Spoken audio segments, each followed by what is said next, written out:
And I also love that you started your own foundation. It's called Head Down, Eyes Up. I just think that when athletes or celebrities, when they really give back in that way, it's just amazing. So tell me about Head Down, Eyes Up.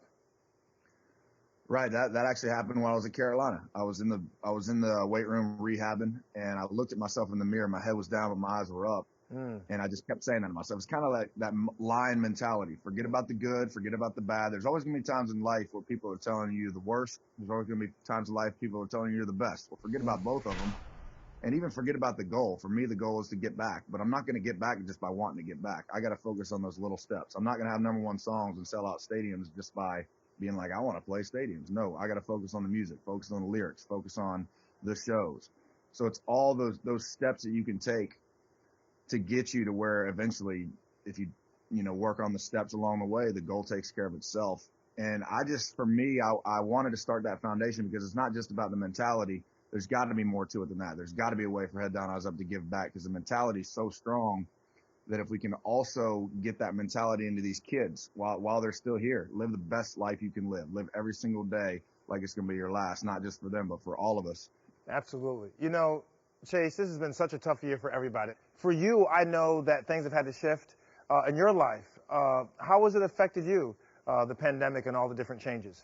Well, first of all, I know there's been a lot of negatives. People talk about the negatives. People get on social media and just bicker about the negatives and go back and forth.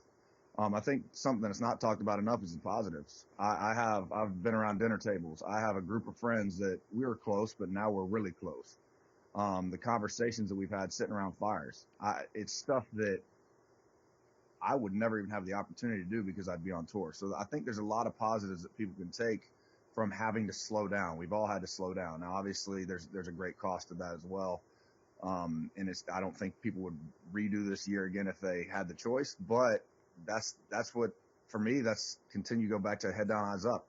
That's the days that we're given. That's the opportunity that we're given this year. We got to continue to make the best of our opportunities that we have. I'm so glad that you say this, because I say all the time, there's certain things you can control, certain things you can't control. But I chose early in the pandemic personally to really optimize the time that I had at home with my family, to be productive, to work on projects, to keep creating. I'm a writer and author, so I keep writing. What I love about you as a musician is a time to write, to think through your songs. And you talk about concerts. It's a tough time for concerts, right? I mean, you earlier in the summer had a situation, you had a concert, and, they bum rushed the stage. You got a lot of flack, because it wasn't COVID friendly per se. But, we're all learning, right? We all, have to try to figure this thing out. What do you think about now? Have you guys figured out how to be able to do these great concerts, but still kind of, keep people in kind of COVID safe spaces? I think there's pods that people are doing that are barriers that you can stay in your own group. There's drive-in shows. They're not ideal for us. I don't want to sing shows to people in pods. I want everybody up front. They're not ideal for the fans, but that's right. What we have right now. So let's slowly move to where at some point you're going to look out and it's going to be normal again, and that's going to be fun. That's right. Before I let you go, I got to ask you, any new music you have coming up, because your fans definitely want to know. I got a new song coming out called Drinking Beer, Talking God, Amen. And it's what I talked about. It's about this year. And literally, I've sat around all these fires. I've had these conversations with friends that I would never had before. So it's got a lot of that to it. And not to mention, this song would have never happened, the collab and the production and the way we all made it happen in the studio without this year happening. So it's a blessing in disguise, and it comes out here in a few weeks, and it's going to be big. That's right. Hey, Chase, man, you got to find that silver lining in the clouds always. Listen, I'm going to put you on the spot.